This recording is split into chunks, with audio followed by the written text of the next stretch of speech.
La Facultad de Agronomía de la Universidad de Buenos Aires presenta Sobre la Tierra Podcast, un espacio para hablar, pensar y debatir sobre agronomía, ambiente, ciencia y tecnología. Sobre la Tierra Podcast. Hola, soy Pablo Rossetti. Junto con Janina Nemirovsky y Sebastián Tamashiro hacemos Sobre la Tierra Podcast, el espacio de divulgación científica de la FAUBA.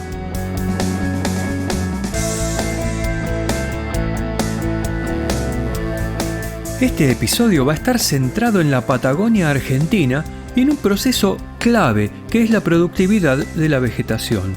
Para ello entrevistamos a Gonzalo Irizarry, que es docente de la Cátedra de Forrajicultura de la Facultad e investigador del CONICET.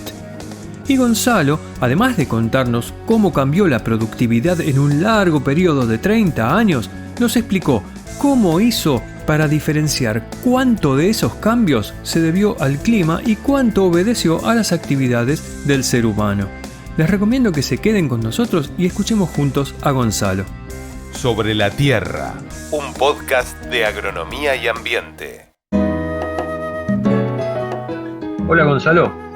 Hola Pablo, buen día, ¿cómo estás? Buen día. Algo que suele suceder a menudo cuando uno piensa en Patagonia, en pastizales, en los ecosistemas patagónicos, es la palabra desertificación, pero no es tan frecuente pensar en lo que es la productividad de la vegetación, y entonces, que es justamente lo que vos estás estudiando. ¿Nos contarías por qué es importante estudiar la productividad de la vegetación? Para empezar, estaría bueno entender qué es la productividad. A mí me gusta esa definición que dan algunos académicos americanos que dicen que representa como la principal entrada de energía a los ecosistemas, casi una cosa así de manual de ecología para alumnos de grado. Y entonces un poquito más específicamente es la tasa a la cual se genera nueva biomasa. Y entonces esa tasa puede subir o bajar en el tiempo en función de muchas cosas. Y por otro lado, vos me preguntaste sobre la desertificación. Y justamente la definición que hay de la desertificación es la disminución de la productividad a lo largo del tiempo. Y eso genera consecuencias negativas para la gente que vive en los lugares donde se da ese proceso de desertificación.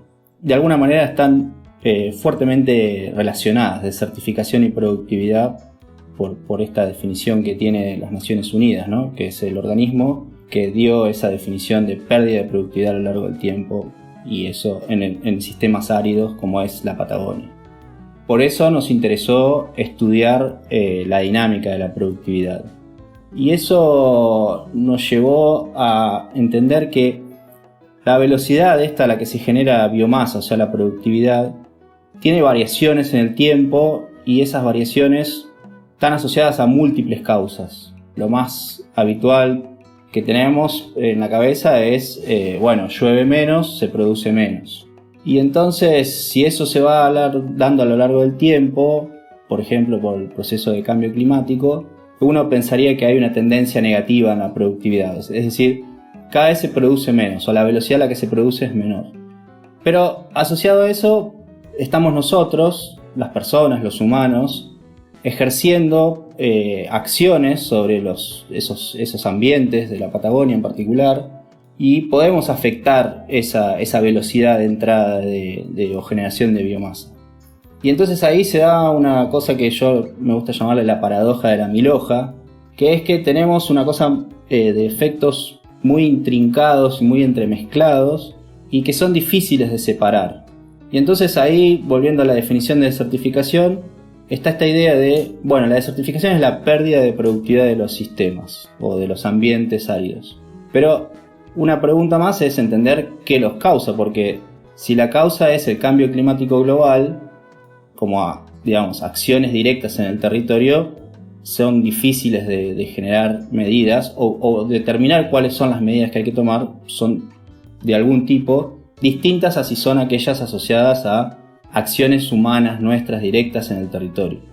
Y entonces eso es un poco el disparador fuerte de nuestro trabajo en conjunto con otros colegas de la facultad, principalmente con Marcos Teixeira y con Santiago Verón, que venimos discutiendo de esta idea de la paradoja de la mil hoja en distintos sistemas de pastizales de la Argentina, y en este caso en particular el de Patagonia.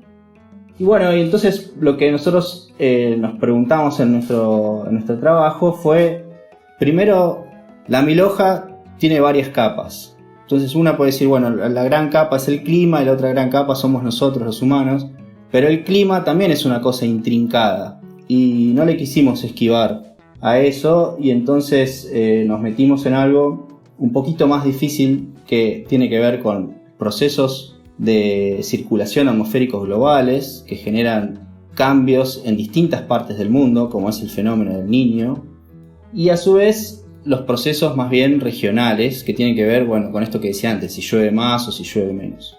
Y entonces buscamos entender esta cuestión un poquito jerárquica del clima, de cómo el proceso del fenómeno del Niño afecta a la producción o a la entrada de biomasa al sistema, digamos, a la productividad, y de manera directa, o sea, del fenómeno en sí mismo sobre la productividad, o mediada por la lluvia. Y entonces eso nos permitió, lo que encontramos fue que el fenómeno del Niño ejerce una influencia bastante fuerte en casi toda la Patagonia, y en algunas partes está mediada por la lluvia y en otras no. Y esto puede sonar un poquito abstracto, pero si lo pensamos un poquito más en la cotidiana es, bueno, en la región pampeana estamos acostumbrados a pensar, digamos, sobre todo la gente que está en los ciclos agrícolas, en entender si estamos en un proceso de niño o niña. Y entonces, pensando en eso, lo que encontramos es que ante años donde domina un fenómeno niña, la producción de materia seca o la productividad de la Patagonia tiende a ser mayor, y eso en muchas partes está mediado porque llueve más. Llueve más en el momento en donde cae la lluvia en Patagonia, que es en el invierno, y entonces después se produce en la temporada siguiente. O sea, la producción de materia seca es máxima en la primavera-verano, pero depende de toda esa lluvia que cayó en el invierno anterior. Y bueno, entonces eso fue uno de los primeros hallazgos de nuestro trabajo, y por el cual nos pusimos muy contentos por entender ese fenómeno, pero nos quedaba, digamos, parte de toda esa variación en la producción a lo largo de 40 años, que fue lo que nosotros miramos, que no la explicábamos con este mecanismo que te acabo de contar de fenómeno niña y lluvia. Y entonces ahí aparece una técnica que tiene que ver con decir, bueno, a ver qué pasa con toda esta parte de la variación que no se explica con nuestro modelo climático, lo que llamamos generalmente los residuos estadísticos, digamos, es el ruido. Y entonces eso lo ordenamos en el tiempo, y entonces nos fijamos si esos residuos tenían alguna tendencia. Entonces, si la tendencia de ese residuo es negativa, uno tiende a pensar que el sistema está perdiendo producción de materia seca o productividad o capacidad de generar nueva biomasa, más allá de lo que nos está explicando el modelo del clima, y al revés si los residuos son positivos. Ahí esa es lo que yo llamo nuestra huella. Esa es nuestra huella humana en la dinámica de la producción de materia seca. Y lo que encontramos es que, digamos, nuestra huella en general tiende a ser negativa en la Patagonia, es decir, descontando el efecto del clima, nosotros, o nuestra acción humana, tendió en los últimos 40 años a disminuir la producción de materia seca o la productividad. Pero esa disminución no fue continua a lo largo del tiempo. Entonces, uno podría pensar que tenemos distintas formas de pisar, de generar una huella. Y entonces, las formas de cómo fueron ese proceso a lo largo del tiempo, que no fue lineal y continuo, tiene que ver con cuáles fueron los patrones más comunes. Y entonces hubo 3 grandes patrones. Uno de disminución continua hasta un punto donde se revierte, o sea, entonces hay un largo periodo de tiempo donde hay disminuciones de la producción de materia seca por efecto humano, es decir, más allá del clima, y después hay un periodo de tiempo más cortito donde tiende a haber una cosa positiva, o sea, hubo algún cambio en nuestro accionar que generó un proceso, digamos, de mejora. Ese fue el más generalizado de los 3 procesos que hubo. El segundo más importante fue una aceleración. Sí. Una pregunta. Cuando vos hablas de estos resultados, ¿son para toda la Patagonia? Sí, todo el área que estudié, los más generalizados, digamos, estoy pensando, ¿no? Que fue más o menos en el 60% de toda la Patagonia encontramos estos procesos de huella humana. Y dentro de esos tres, de los procesos de huella humana que uno podría pensar que existen, que son múltiples, nosotros los tipificamos en 8 huellas distintas. Las 3 más generalizadas que explicaron más de la mitad fueron estas que te contaba. Esta idea de que venía una secuencia de deterioro y mejoró, pero la mala noticia es que la otra es que la segunda más importante es una aceleración en el proceso de degradación. O sea, venía bajando y se aceleró. Esa es la mala noticia, es decir, nuestra extensión de huella es bastante amplia, como vos me preguntaste recién, fue en la mayoría de la Patagonia y fueron negativas, pero la impronta, la profundidad de la huella fue bastante superficial, digamos. Es decir, si uno piensa en qué pasó en los últimos 40 años con la dinámica de la productividad, tenemos por un lado la capa asociada al clima y por otro lado la capa asociada a los humanos. La capa asociada al clima es la que se llevó la mayoría de las variaciones, de la variabilidad, la que explicó casi todo. Y nuestra impronta fue negativa, pero muy superficial, como te decía. Más o menos en el orden del 4 al 5% en promedio. De toda la variación de la producción de materia seca o de la productividad, el 4% estuvo asociada a la impronta humana. O sea, es decir que es una mala noticia, pero no tan mala, digamos. Podríamos pensarlo así. Este estudio abarca diferentes ecosistemas, o sea, pastizales, abarca bosques también. Sí, eso tratamos de evitarlo, digamos, no es tan fácil, en parte por la tecnología que nosotros usamos para hacer esto, que son imágenes satelitales. Las imágenes satelitales están estructuradas en cuadraditos, digamos como la imagen de una computadora, en píxeles, y esos tienen un tamaño en la superficie del territorio, y las que nosotros usamos tienen más o menos 8 kilómetros por 8 kilómetros, o sea, 6.400 hectáreas aproximadamente. Y entonces en algunos lugares es difícil, nos queda intrincado, digamos, el área de bosque con el área de no bosque. Nosotros nos queríamos sacar el bosque de encima, digamos, para decirlo de alguna manera, porque tienen dinámicas distintas a las áreas a las que nosotros estábamos pensando, y en nuestra impronta que tiene que ver con la ganadería, ¿no? La impronta humana en la que estábamos pensando como el motor, digamos, de esas acciones positivas o negativas más allá del clima, tienen que ver con la ganadería que está concentrada fuera de las áreas de bosque. Es extensa prácticamente todo el territorio de la Patagonia, tratando de descontar áreas de bosque. Y entonces eso, una conclusión bastante importante de nuestro trabajo, es esta idea de entender el impacto nuestro, digamos. En los últimos años, digamos, se discute bastante esta idea de que nosotros los seres humanos somos generadores de cambios y que estamos en una era del antropoceno, digamos, una era donde los cambios que se dan en la biogeoquímica del planeta están determinados en gran medida por nuestras acciones. Y, digamos, muchos esfuerzos y mucha gente se concentra en decir, bueno, una de las principales acciones en la dinámica de la productividad tiene que ver en el cambio del uso del suelo.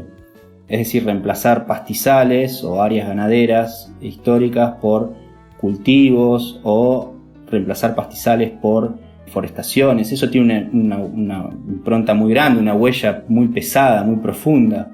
Y en cambio en la Patagonia es un lugar donde no hay cambios en el uso del suelo y muchos trabajos académicos lo consideran como uno de los lugares prístinos del mundo. Y un poco lo que nosotros venimos a decir, bueno, cuidado porque también acá hay huella humana y esta huella parece ser negativa. Digamos, ese es, creo, nuestro granito de arena ahí en la ciencia. Además de la parte... Perdón, sí. Además de la parte climática, ¿no? Que eso tiene una ayuda y abre, digamos, muchas más preguntas a nivel regional para entender esta idea de cuáles son los procesos que están determinando las variaciones entre años de la producción de materia seca, ¿no?